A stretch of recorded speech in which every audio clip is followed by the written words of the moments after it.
Welcome to Team DataFam Tableau User Group meeting number 35.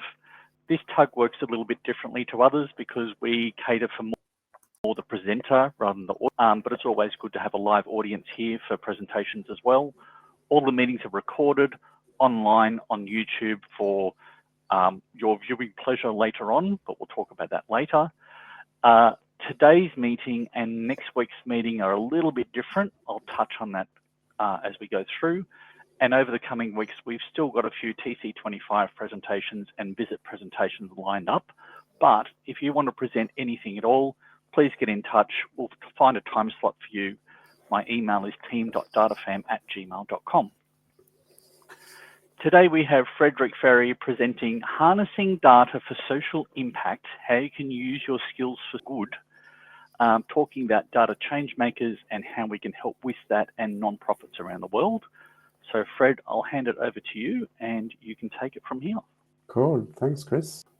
So yeah, I think that's a bit of a different talk because I'm not actually going to talk about Tableau as such. More as it's a community group. That's my second cat, my passion.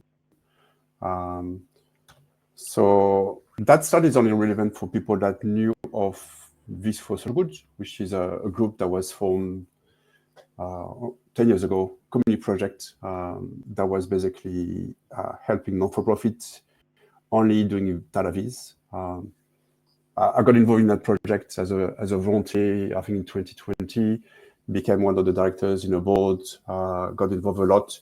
For different reasons, we had to stop and close down the community. But we had so much interest from the community, from the non-profit sector, that we decided to pivot a bit and basically form Data Changemakers. So I'm one of the co-founders with Vanita, who's in Canada.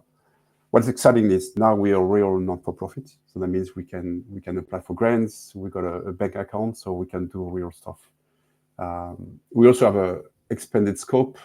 I'll talk about that in a minute, but we do more than data viz, and we can bring data wrangling, data engineering, data strategy, data training. Also, Chris, I know you got a lot of experience with the non-profit sector, and then you're also involved in one of the projects. So free to step in as well, and because I know you're close to that community as well as a volunteer, and then as a person that works a lot in that sector. So feel free to just jump in as well. Sure, no worries. Just a quick story. So I got involved in 2020. So just imagine 53 volunteers, global volunteers that basically were helping Sunny Street, a non-for-profit from Australia, uncover amazing insights. One of the insights was non-for-profit was saving more than $2.5 million to the public health systems. When we ran that project, that was a very special project of mine. That was the very first project I ran for social good at the time. So close to my heart. We had an amazing project. As I said, we had 53 volunteers that basically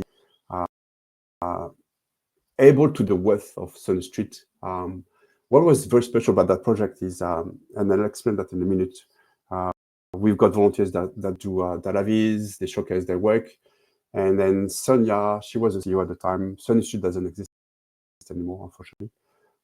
She was basically meeting the volunteers that were showcasing their work. And she was quite teary. She was almost starting to cry because she couldn't believe that the volunteers basically helped her understand more about our own company.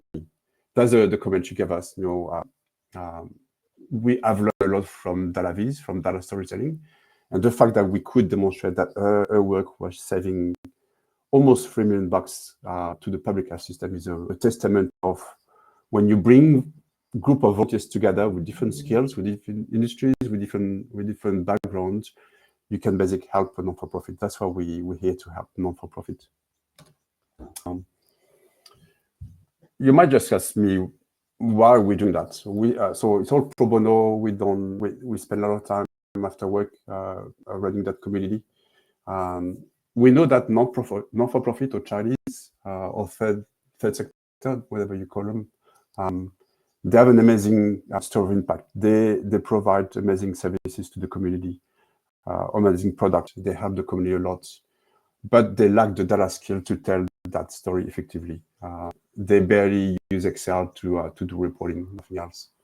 So that's how we step in. That's what Data Changemakers step in. We basically empower the not-for-profit to transform that complex data into compelling stories that showcase their impact. And obviously, if we can tell better stories, or if the child can tell better stories, they can strengthen the products and services and even maybe get more grants and funding from their partners. We also try to build long-lasting capability. So one of the key issues, we know that charities don't have the skills or the money to learn data viz and data skills, that kind of stuff. So we try to help them and maybe learn that skill as well through partnering with us. So it's not just a one-off. We try to take them in the journey, and then they can do that from now on. So the whole remit of the community is really collaboration and transformation, and hoping that the non-for-profit would basically become more data literate and can tell that story more effectively. We all know we are very connected to the Tableau community, so we all know there's a bunch of data viz community-driven activities. I started myself using Tableau following the Cover Monday back in 2016, I think. There's a Sport Viz Sunday, there's Project Health, there's community activities around the world. So I think there's a good choice. So Data Changemakers, I guess, is the new kid in the block. I guess the difference is we really tackle the non-profit sector. We try to help the non-profit sector or social impact organizations. If you've never done one of those projects, I was also talking to a couple of people teaching at university that that presence could also be useful.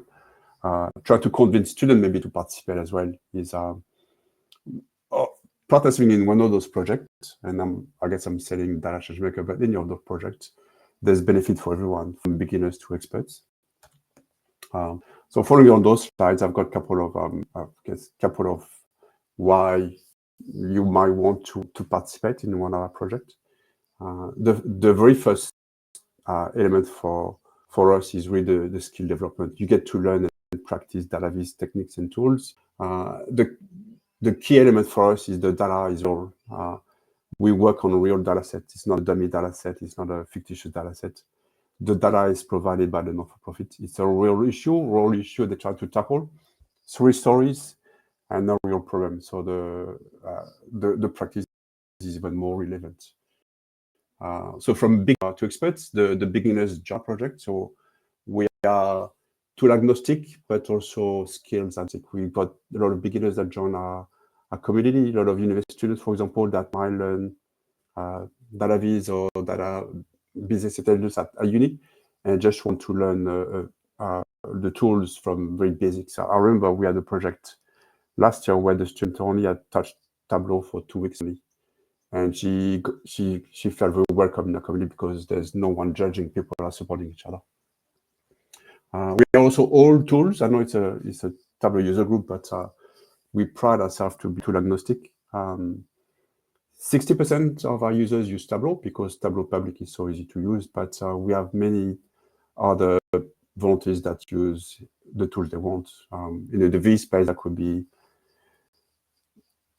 Looker, much of Power BI, whatever, but people use Python, people using Figma, Legos, papier-mâché, Play-Dohs, photos, all the physical data viz. It doesn't matter. At the end of the day, we work with the data set that's provided by the child, and then we tell a story, or we try to tell a story. So the tool is really not relevant. We even have some volunteers that use our project to learn a different tool each time. So they might say, oh, that month I'm going to learn Tableau, and the other month they might learn another tool. That's also a way for volunteers to learn different techniques. Networking is also very strong. We've got a really active, supportive community. It's also an opportunity to meet, and I think that stuff is very valuable. If you're very well connected with the Tableau community, it's amazing, but for a community, you get to meet people connected in the other communities, in brackets, or people are involved in the Python or R community that you normally don't get to meet in the Tableau community, maybe. So you're expanding the circle. You also get a lot of feedback from peers with project as competitions. So the client is the non-for-profit. we've got an outcome or something to deliver. There's no winners and losers. At the end of the day, it's really what we can deliver to meet the needs of the not-for-profit. So people are very supportive of each other. People are sharing. We've got a very active Slack space where people are posting tips and tricks. And then Chris is helping us run one of those projects right now. People are just asking questions and people answering those questions. It's all very collaborative. So I'm going to show you a few screenshots. As I said, a lot of volunteers are using Tableau to create amazing dashboards. So this one from Samuel Parson. This one was visualizing our community, actually, this social community over the years, over the 10 years of the community. So sometimes the dashboard are very artistic, kind of visual that you could also print on a wall. Sometimes they're a bit more personal. If you remember the story with Sunny Street, the chart on the right-hand side there is that $2.5 million saved to the public health system. Beautiful visual from Nicole, but the story was really amazing and very, very beautiful dashboard that really inspires Sunny Street to capture the data better. Because often that's what happens. We do a dashboard story, and then the not-for-profit goes back home and say, oh, maybe I should capture the data a bit different way. So we really trigger them to think more about the way they collect data, for example, or collect data or measure data. Sometimes don't even measure data or don't measure anything. So by doing a database project, we often trigger them to think more outside the box. This one is another dashboard that Video Volunteer, which was one of our clients in India, created. Probably recognizes Tableau dashboard. This one was one of the favorites, I believe, from Video Volunteer. It's a not-for-profit based in India that enables people in villages to basically take videos of things that need to be fixed up.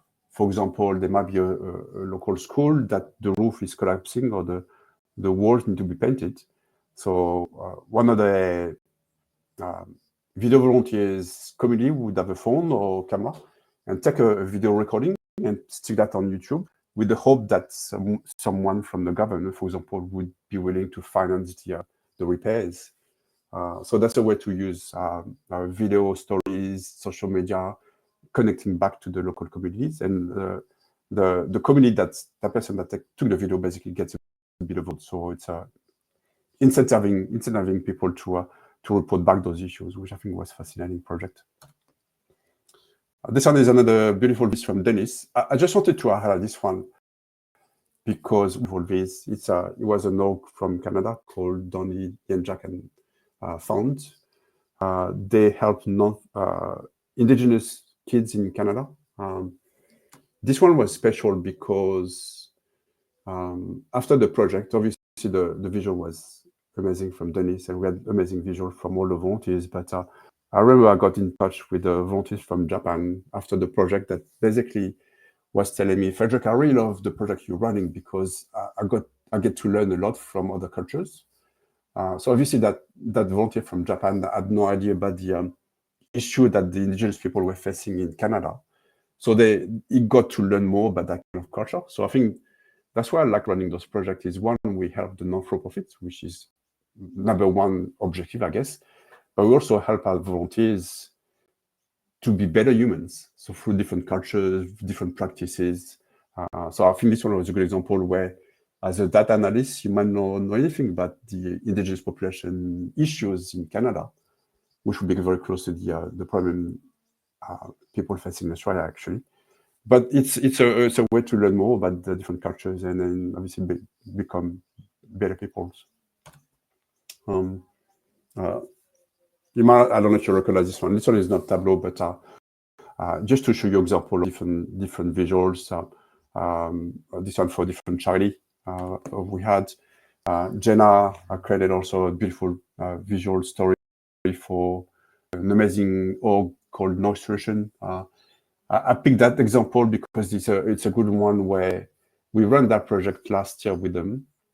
Traditional kind of database project where we had 53 submissions. This one is a good example because at the end of the project, the charity, Noise Solutions, decided that they wanted a dashboard of their own. So the way we normally work is, obviously, our volunteers don't work on the live data set. So the charity would provide a snapshot of the data, because we can't get access to the live system, of course, for security reasons. So it's a snapshot of the data. We remove confidential information, so it's all anonymized. But often the charity says, "Oh, I really love what your volunteers done, but I want that now." And then we usually run a second project with maybe 3 or 4 volunteers, and that was the case for that not-for-profit in the UK. No solution is we had 4 or 5 volunteers that basically work on the mini project, post-art project, to basically create their own dashboards that is connected to the Tableau Cloud servers. So we try to, I guess, inspiring the not-for-profit using the whole community, and it could be like 30, 50 submissions. But what we're hoping to do is those charities to be inspired and say, "Oh yeah, I want this one, and I want this one, and I want this one," and then we build a real thing that's connected to the live system. That's the real outcome for us. This one was another beautiful vision. I think that was designed in Python. I think Gabriella is based in the UK. I think she comes from a research background, so the very academic rigor and the visuals and the stories she tells us are really amazing. And I also wanted to have this one as a screenshot from Victor, because it's not actually Tableau or Power BI or Looker. It's actually leaves that is picked up from the forest. So we ran last year a physical database project, Physicalation, I think it's called, where you can use physical objects. So obviously this one was about temperatures change, and he's decided to walk around the street and then the forest and picked up those leaves. So those leaves are the normal colors. He's based in Europe, so I think the leaves have very different colors, obviously the reds. And so I think that was a really amazing project that sometimes we just are having fun and then use different mediums to tell stories. To quickly explain, and I think that's probably the key differences with a project like Make Up a Monday or Work Out Wednesday, which normally happens over the week, sometimes over the day, or very, very quick kind of thing, is because we're really focusing on impact. We want our volunteers to create impact and then create beautiful stories. We take our time. We usually start with a kickoff meeting, which is step 1, when the volunteers get to meet with the non-for-profits. Obviously, we're global community, so it's virtual. So during an hour, the non-for-profit will basically explain what they do, their challenges. We get to see the data, and then they would explain to the volunteers what they want to do. Sometimes they know, sometimes they have no idea. They say, "Okay, tell me a story. We're using my data. I want to be inspired." The project usually lasts for 4 to 5 weeks, sometimes a bit more, because as I said, we like to take our time. A lot of collaboration happens in our Slack, where part of the requirement or consideration for the non-for-profit to be involved is I want them to be active in Slack. So volunteers can ask questions, they can share mock-ups, draft, and then the non-for-profit can reply back. We often see that sometimes, very often actually, the volunteers would submit something in Slack and other volunteers would help. Because as I said before, it's not a competition, there's no winners and losers. So I really feel warm when I see that kind of collaboration happening in Slack where volunteers are helping each other. Step 3, we basically ask the volunteers to submit their work. We got a very basic Google form where they would submit their Tableau database or Google Drive or Figma document. And then I would be asking the non-for-profit to select for 5 projects with the purpose to do a live debrief session at the end, which is step 4. Only 5 because sometimes we have, I think the highest we got was 80 submissions for one project. I would love to have a meeting with 80 volunteers splitting back, but it's impossible in terms of timing. That would take 4 days. So I know it's hard, but I would basically ask the charity to select the 5 project, and it's based on their own assessment. I don't get involved in the scoring. So it could be something to do with storytelling or impact or potential reuse of the dashboards. And then we get those 4 or 5 volunteers to present back. So it's also cool because the type of feedback we get from volunteers is it's a bit daunting to present back to the charity as client, but they get very good practice in public speaking, especially if you're kind of a new volunteer and you're just starting up in your career. presenting back your work to the client is really good. And the non-for-profit clients are always thankful. They're always very happy, sometimes tearful, like on the streets. So you get very good feedback as well. So it's a warm feeling as well to be able to share back your work to a non-for-profit. And as I said, indicated before, step 5 would be what we call post-project, where the non-for-profit got excited, got intrigued with the volunteer work, but now they want the real thing to set up in their own environment. That's what we call post-project, where this time it could be like a mini project where we might just call out 2 or 3 or 4 volunteers, depending on the work, and then we do a project to basically deliver the work connected to the lab data set, for example. So we just ran a project with Boomi, for example, an org in India. We had a few very interesting submissions, and then Boomi said, I'm really keen to have the real thing working on a real data set. So we're scoping that at the moment where a few volunteers, or maybe 1 or 2, would basically do some more work that this time could potentially be paid as well. So the community project are always pro bono, where nobody's getting charged, but if there's post-project, because it becomes more complicated with data engineering, there might be a small cost recovery there. But I think that's fair enough. So to quickly explain, I think that's a key differential with Data Changemakers, with this for sure good. Data Changemakers really touches all the type of data services that non-for-profit would need. So obviously, DataVis was the key selling point, and it's very, very visual, as you can imagine. You can create beautiful dashboards. But talking to non-for-profit, and I've been involved in that space for a long time, sometimes they don't know what they want. They don't have data strategy. They have data in Excel that's formatting the wrong way. So we might get involved in workshop before where we talk to them about data literacy, for example, data strategy, realizing the impact measurement. So those are the type of products we try to build. An example, we're running a project now, and Chris is involved as well in this one, where the project we're running with No Kills Colorado involves data clean and data preparation. So not only this, so the very first step of the project is to do a data cleanup activity, and then we do the data release activity after. So we try to expand our horizon because we know that non-for-profit need that kind of stuff. In terms of community, who are we talking to? Obviously, what we call main clients or stakeholders will be the mission-driven organizations, non-for-profit, charity, social enterprise, that basically needs some data help.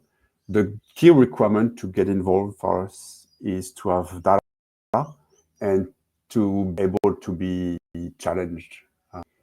Many non-profit have no idea. They like to be challenged, which is fine, but I think that's I guess the key requirements. The beauty of our community is very diverse. It's very diverse, so you might have, based on the same data set, 20, 30, 50 different dashboards and stories. So you need to be able to absorb that kind of difference and use and work that out.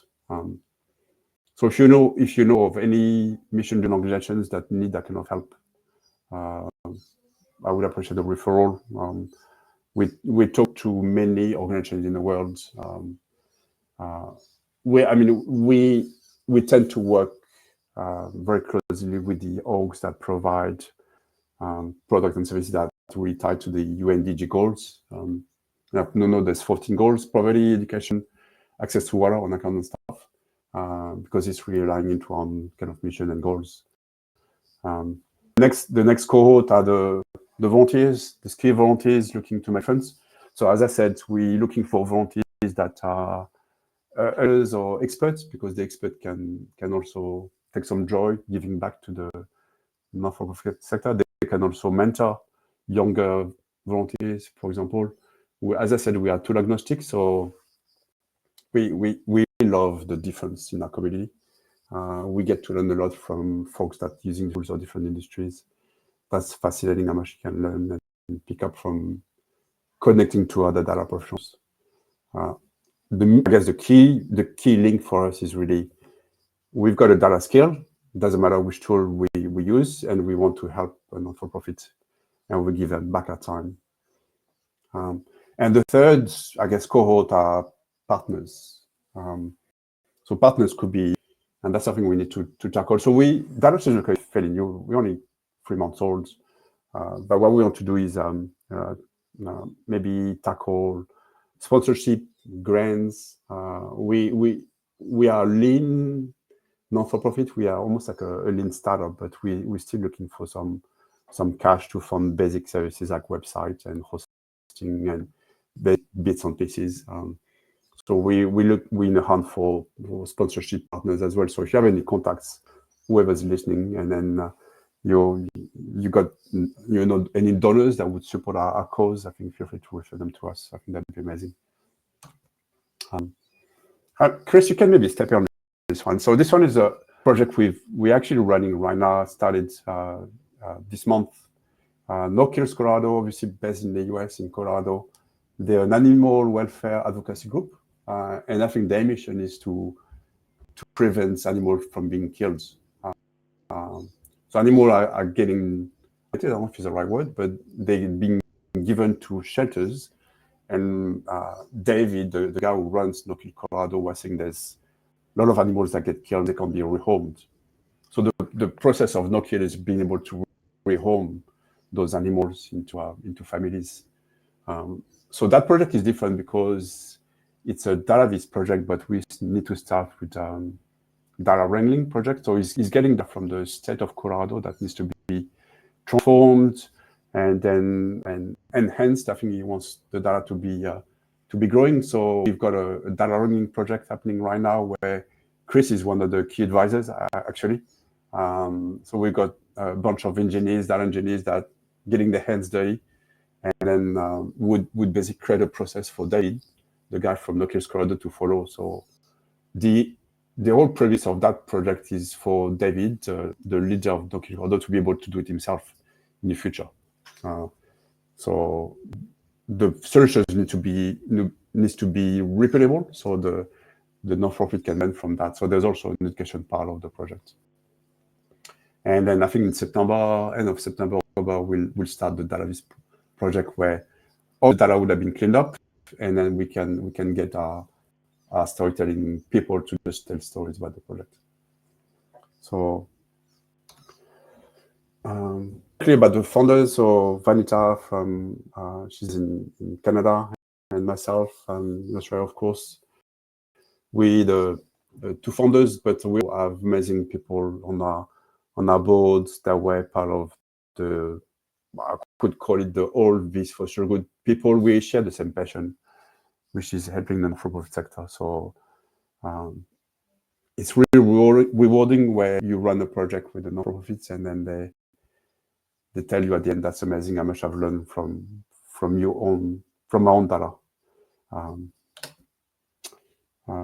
Please share that. As I said, we're not a multi-million company. We're just looking for small. We're just starting a GoFundMe campaign. Actually, yesterday went live. First time we shared that. If you're people that would be willing to make a small donation or share that with your network, if you know, I don't know, multi-millionaires that are based in California that are willing to donate some money to us. I'm just joking, but you know the drill. Be in touch. We've got a LinkedIn page, a website.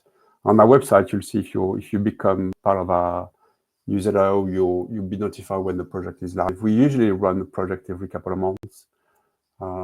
So we had one in August, No Kills Colorado, September, October, and then we might have one in November, which would be something completely different from a traditional database project, where it would be more like designing an interface for a game or that kind of stuff. So we like all the causes, we like the difference, and we like different projects. So I think everybody can find meaningful information in our community and give back.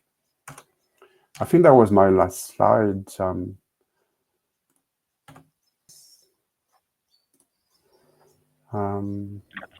Not a problem. Any questions? Any concern, comments? And I have a quick question. sure. That was amazing, Fred. That's congratulations on setting that up. Thank you. It must be having a huge impact. I just wanted to ask, with that project flow, how many people do you have working on, like volunteers working on a project? Obviously, you only pick a certain number to present to the charity, but it's good. To your comment at the beginning, it's good for people who are working on a project to practice their skills, etc. So how many people are doing that? The highest we got was 85 in 2024. Wow. And I think we don't know why, but because I got the submission, there were a lot of university students. So we think a university professor might have picked up the project as a way to get their students some practice. Yeah. Usually we get 30, 40 submissions per project. So it depends on the That's cause, great. it depends on the timing. So with Boomi, the last project, we had 12 or 15 submissions from volunteers. We still a newish kind of community. We're very the this social good space. We're rebuilding our community as well. So a lot of people are rejoining that community. So it's almost starting from scratch as almost like a startup kind of thing. But I've never done the average number of submissions, but would be around the 30 per project. And then, as I said, I would get the volunteer, the non-profit to 4 or 5 projects, because I can't invite everyone. So I would select the most impactful submissions. Of course. Yeah. And who monitors the project? Are you monitoring that? Is it a Slack group? we got a Slack channel. So if you go on our website, there's a Slack link there. I can see if I can find it.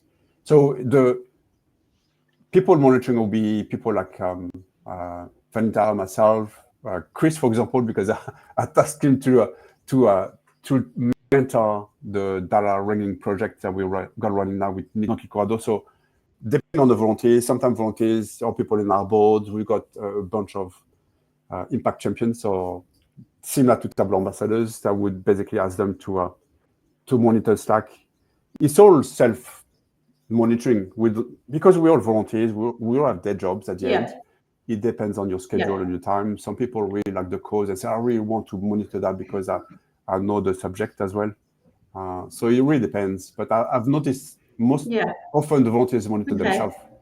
It just snowballs. Someone posts a question, someone else replies, and then we just watch the collaboration happening, which I think is pretty cool. And with No Kill Colorado, it was sort of a big challenge because Fred said at the start, we need a data wrangling, data engineering phase, because the client had highlighted that the data is in really bad condition. So we need to clean the data before we actually do the viz. That's, everyone knows that anyway. And we just assumed that we'd get a small handful of people interested in the engineering part. Yeah. So we said, okay, there'll be me, there'll be Adrian from Canada.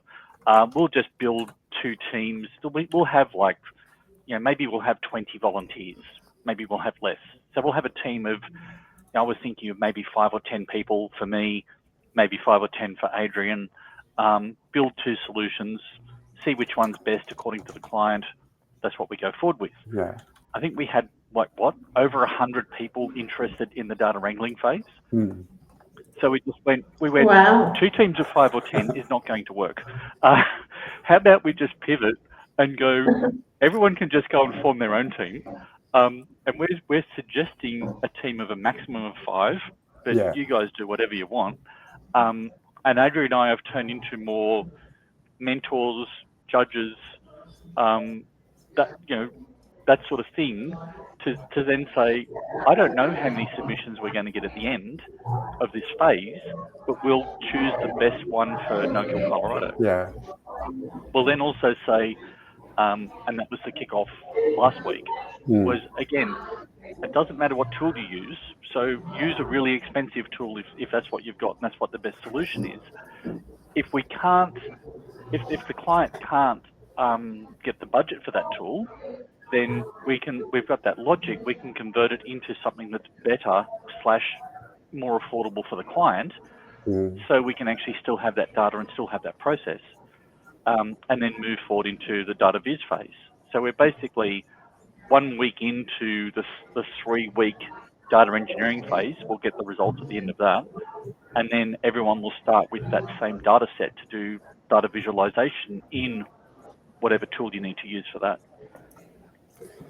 Yeah, and that project is fascinating because David, the guy from No Kills, Colorado, is super excited because he was telling us he's got some lobbyists in the state of Colorado that basically talk on his behalf. So obviously they want to reduce the number of animals being killed. So if we have visuals or stories on laptops that have already created, they've got more ammunition to talk to people that make laws. So potentially that kind of work can also save a lot of animal lives as well. So a lot of impact as well.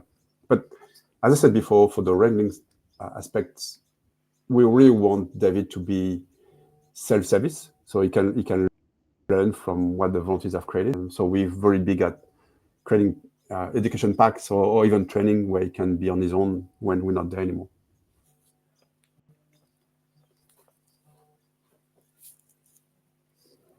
And I agree with Anne in the chat. With that sort of interest on the data wrangling side, like is it people that want to do the data wrangling because they know what to do, or they're trying to learn that sort of thing as well? You know, both people are suitable, and both people have been talking in Slack. Yes, I'm maybe concerned when we get to the data visualization side. How many people want to do that? Again, it's all just it builds up your knowledge as well, because as Fred said, there's no losers. The best solution will be given to the client. Everyone increases their level of understanding of what they're doing, and we can take various parts from any solution to build what is best for that client to use going forward. Yeah, it's all for the client at the end. It's all for the nonprofit. Yeah, it doesn't matter how we get there. So yeah, if you have people in your network, or if you want yourself to be donating a bit of your time, we know that volunteer would spend an average of 20 hours per project, because I've got a question in our submission form asking hours you spent. So if you work that out, if we have 20 volunteers or 50 volunteers, it tends to add up. So in terms of our own impact as a community, we could have spent 400 hours for one client. So it's a huge money that someone doesn't have to pay on this very valuable kind of storytelling or work that someone can't do it anyway because they don't have the skills or capabilities. They just use Excel most of the time. Yep. Good questions. And Celia is saying the campaign's getting a lot of local publicity in Denver as well, so that's good. Yeah, and to that point, yeah. Sorry, Chris. And I think that was one of Chris's idea as well. Celia is what we can do for Colorado can also might be replicated for other states in the US. And that's something I said. Chris said, if we create some dashboard, can we use the data that's provided by other states in the US and then maybe provide the same kind of service? Because obviously they have the same issues. They have animals in other states of the US, and the data will be there as well. So this one is a Colorado-only solution, but we might be able to expand that to other states or even other countries potentially if we have the same issue somewhere else. Yeah.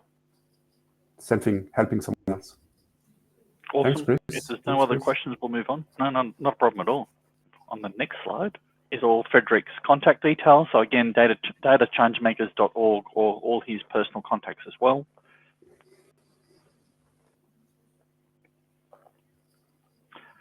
Okay, we'll move on to the next section. Most people know what this section's about. So fast 5 questions for Fred. Quick questions, quick answers. There's no right answer. It's all personal preference.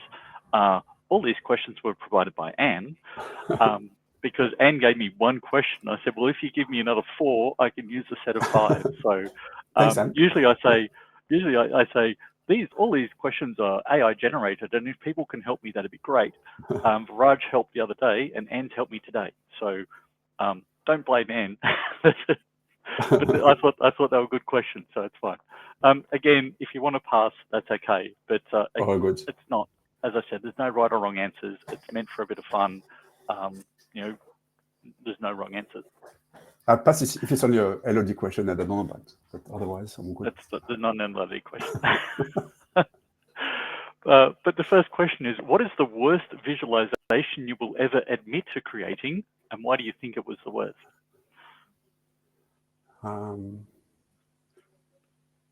I think there's two sides to this one. So if you go on my Tableau public profile, I use it as an view to do a lot of data viz on sport, politics, non-for-profit, obviously, also a lot about indigenous population in Australia.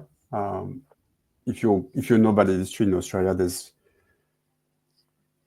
a long time ago, but there's a lot of issues with people being displaced, murders, blah, blah, blah. There's a lot of interesting stories to tell. And I did a few dashboards, which had very good feedback, which was good. But I started to do one from an artist in Northern Territory. I guess the mistake I made is I just got excited. I saw the dashboard as beautiful. It was basically a painting, and I tried to replicate the Aboriginal style of painting using Tableau and then shapes. So visually it was okay, but it was the worst visual because I didn't ask the artist if I could do it. Luckily, I never published it, which I think was the backup. So I thought I should ask anyway. So, but I spent a lot of time just visualizing the dashboard. So it was probably the worst because never got published, and I should have asked the artist before because obviously they want to plagiarize someone's work. So I think that's probably my long answer. So it was one of the best visuals, but also the worst because it never went anywhere. Awesome. Interesting. Makes sense. That's good.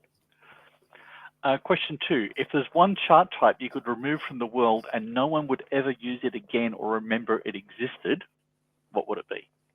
I think if I could say, the type of chart you see on those on news outlets where they truncate the axis. So if there was a way you could, sometimes they remove the zeros and then start with 50, like almost often the political charts kind of stuff, where if there's a way to ban those for life, for good. I'm not even talking about pie charts, but so a misleading chart that us we see straight away, but the population doesn't because they're not used to that kind of stuff.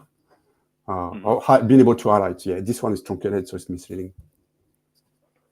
And there's so many examples of that. And suddenly the data tells a different story because it's not portrayed the right way. Yeah. Yep. Awesome. And question 3 is, what's the fastest complete dashboard you built and delivered, and how long did it take?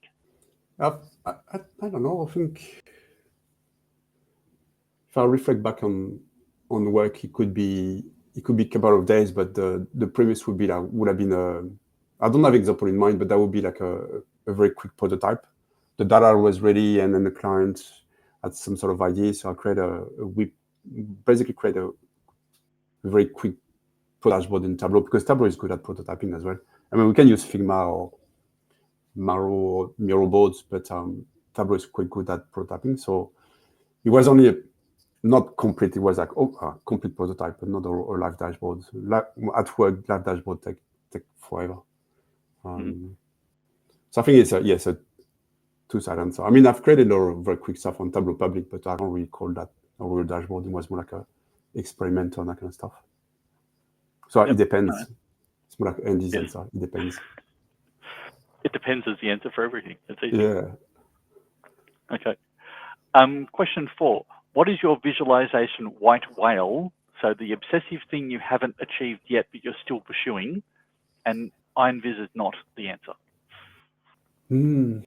Yeah, I'm not sure about this one, because I've done many of those comedy activities, and you said not IronVis, so I can't say I'd like to be on the stage, even though it would be super scary. But I think that I'm not really answering the question, but one of my big thing was to present at the Tableau conference, which I did for the first time last year, which I think was an amazing achievement. So it's old white whale, but that's something that I could put there as well as an answer, is being able to talk about.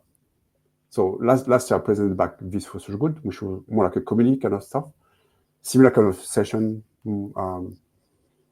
maybe if I could stand on the stage and talk about a Tableau technical aspect of the tool, I think that's probably my objective. The type of stuff that Andy does very well, for example, wink, Andy, Tableau conference, because I'm too shy or confident enough. I'm okay talking about community stuff, but talking about the technical aspect of Tableau is daunting for me. To be this one. Okay. So we're going to see you as a joint presentation at TC26. No, Andy and I are talking at the Brisbane talk coming next week. So okay, we're sharing the stage, but that's my level of confidence with sitting next to Andy. Very different topic, so Fred. Very different topic. That's okay. It's all good. And the last question is, when or why did you decide that data viz was something you enjoy doing? Oh yeah, this one is simple. So I was working at the uni at QT at the time, a big university in Australia. I was working in IT management, and I remember talking to the dean of the faculty. I was in the business school, and she was telling me, I still remember that in the business school we teach very well business, but we suck at data. I think that's more integrated. And so I had that comment in my head for a long time. And then one day I must have seen an ad online about a Tableau test drive that was happening in Brisbane. So I was in Brisbane, 2017, I think, 2016. And I just attended a 3-hour Tableau test drive, where the guy with his laptop get to show us, drag and drop and then create maps with 2 clicks. And I said, oh my God, that stuff is really amazing. And that's exactly what the dean of the faculty wants. Tool built for business users that's no code to some extent, and you can tell stories. And that was my first light bulb, is discover tool that could do that. I'm a business user, I'm not a technical person. And the second aspect of the light bulb, which is more to your question, is when I discovered Tableau Public. I attended the Brisbane Tableau Users Group. I was only a guest, and I'm leading it, but at the time I was just listening, and there was a guy called Rob Crocker. You might know him. I think he's from the States. Yep. He was talking about Makeover Monday, and I've never heard about Makeover Monday before, and said, oh, what? And that was my second level, where I discovered the community and the fact that you could use Tableau, the community, Makeover Monday type of community project, to learn your skills and then build yourself as a data analyst. And that's what the moment I said, data viz is really something that I really love. And the Tableau Public Medium is an amazing platform, because you can post beautiful stuff or crappy dashboard no one really cares, or you can have charts for testing purpose. And that's how I got to learn about data viz and then the community, and work in that space a few years after. I know it's a long story, but it started with a few light bulb moments in my head. Mm-hmm. So a long time ago. That's good. No, that's all good. Just switching tack to the next TUG meeting, which again, early next week, is Larry works at Tableau. She's going to come and talk to us about what her team does. So the content experience team, basically they write all the documentation on help.tableau.com. So she's going to show us what they do behind the scenes on the feedback that people put when they're reading help documentation. Again, very interesting, very cool at those times. So again, if you're in the US or Australia, probably a good time. If you're in Europe, probably not so good a time. But again, all the recording and everything is on YouTube. So go to YouTube, Team DataFam. All the recordings from this TUG and a lot of other online TUGs are on that channel. You can also listen to the podcast on Spotify and Apple, obviously audio only, but you get a lot of the content. And if anyone wants to present or get in touch for any questions, please email me at team.datafam@gmail.com. So again, thanks, Fred, for your time today. Awesome to see what Data Changemakers does. I'm happy to be involved with that as well. And if people want to learn more, then get in touch and we can forward people through. Cool. Yeah, thanks for the time, and thanks for listening, and hope we can welcome you in our community, or your students or your peers. Man. Thanks a lot. Yep. Thanks, Fred. Thanks, Chris. Okay. Thanks a lot. Talk to you later.